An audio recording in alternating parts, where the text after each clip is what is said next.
My name is Hallie Fischman. I'm a fourth-year PhD student in environmental engineering, and I'm studying coastal restoration in salt marshes and sand dunes, specifically how species interactions can be used in restoration.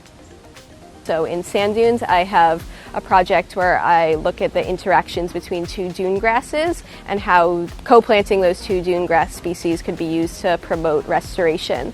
In marshes, I'm looking at mussels and oysters and their role in nutrient cycling within an estuary. And then I also have a project looking at invasive hogs and how by eating mussels and trampling grass, they are disrupting salt marsh functioning.